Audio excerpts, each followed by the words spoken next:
¡Ay, aquí cayeron los dos! You've always got to like Villanueva. La muerte de su padre.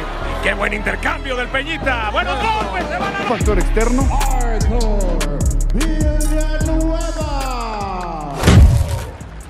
Isa sa mga kinikilalang top prospect ng Philippine boxing noon ay itong binansagang El Matador, King Arthur, ang tubong Bacolod Negros Occidental na si Arthur Villanueva.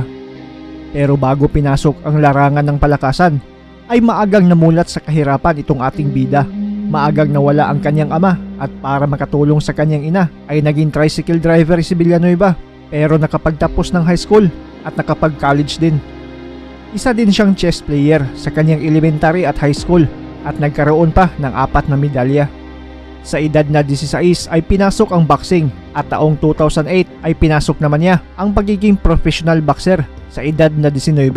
2 taon lang ang lumipas ay nakuha agad niya ang Philippine Games and Amusement Board Filipino Flyweight Champion kontra sa Pinoy na si Brix Ray via 7th round TKO.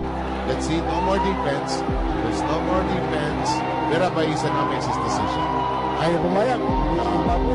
2012 nakuha niya ang kanyang pangalawang titulo, ang OPBF Super Flyweight title kontra naman sa Hapon na si Taiki Ito via unanimous decision.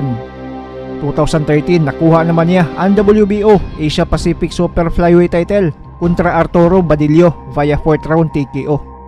Sa kaparehong taon, nakuha niya ang pang-4 na titulo, ang WBO International Super Flyweight title via first round knockout kontra Edgar Baron. 2014 nakuha naman niya ang IBF International Super Flyweight title kontra Henry Maldonado via split decision. 2015 nakuha din niya ang WBC International Super Flyweight title via split decision kontra Victor Mendez. 2016 ang pang-7 titulo niya nang makuha niya ang WBO Asia Pacific Bantamweight title kontra sa Meksikano na si Juan Jimenez via 4th round knockout. Pero naging controversial ang laban ni Villanueva kontra Jimenez dito sa Pinas. Tinawagan kasi na knockout ng referee si Jimenez, pero sa ginawang replay ay nakitang bumagsak si Jimenez dahil sa accidental headbutt. They clashed heads, but there was a left hand pero wala. Yung right hand hindi pumasok. Kaya naman, sa kaparehong taon ay agad nagkaroon ng rematch ang dalawa. At para walang halong pagdududa, ay ginanap ito sa bansang Amerika. At dito na nga ginulat ni Arthur Villanueva ang buong Amerika dahil talagang pinatunayan ng ating bida na siya talaga ang nanalo at mas malakas sa kanilang dalawa. Para walang duda ay talagang pinatulog ni King Arthur Villanueva ang Meksikanong kalaban sa loob lang ng 2 rounds sa ibabaw ng lona. Naghahanap ka ba ng legit na talpakan? Dito ka na sa number 1 talpakan sa buong mundo, ang 1xBet. Pwede kang tumalpak sa boxing, basketball, NBA, PBA at marami pa. Sobrang dali gamitin. Mag-download lang kayo ng 1xBet na apps para sa mas malaking kitaan. Mag-register at gamitin ang promo code natin na CNM para makakuha kayo ng instant bonus up to 6,000 pesos. At pwede gumamit ng GCash para mag-deposit at mag-withdraw. Nasa pinned comment sa ibaba ang link mga pre. At paalala, para lang ito sa 21 years old and above. So ano pa ang hinihintay nyo? Register na!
El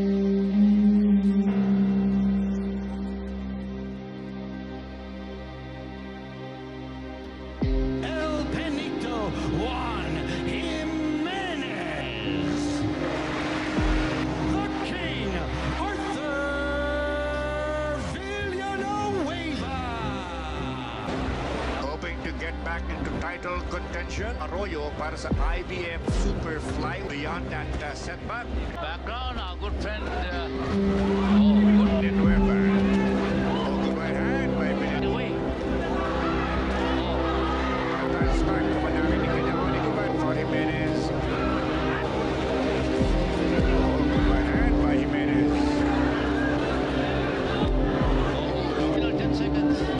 Oh, good left by Villanueva.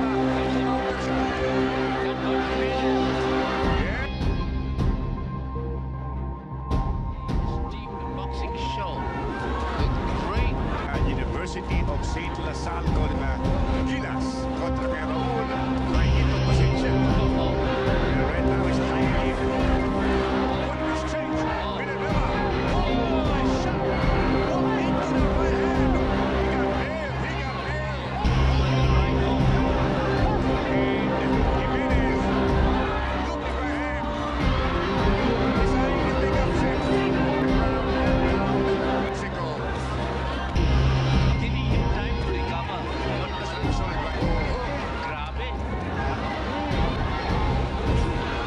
He made a good left hand again. Villanueva in big trouble. Another right hand. Ating bata.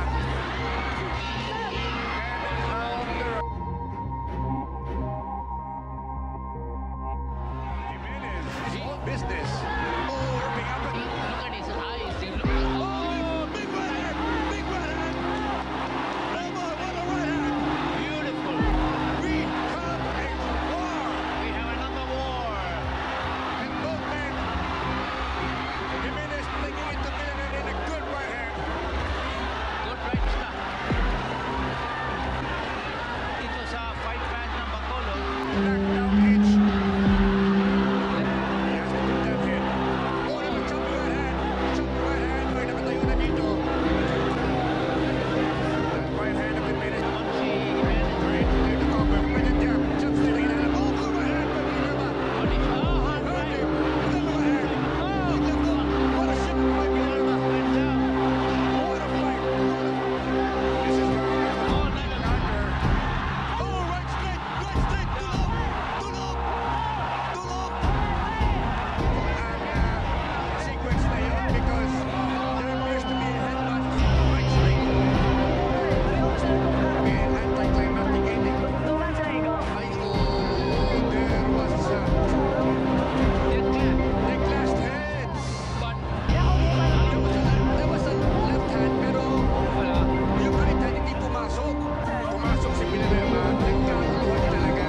Ay, that was really bad. That was really bad. Sabihin. Masakit yun. Ibig sabihin. But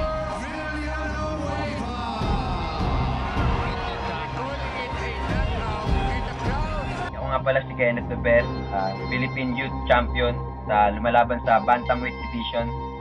Shoutout nga pala sa channel ni Manoy 0.2. Like and share, subscribe.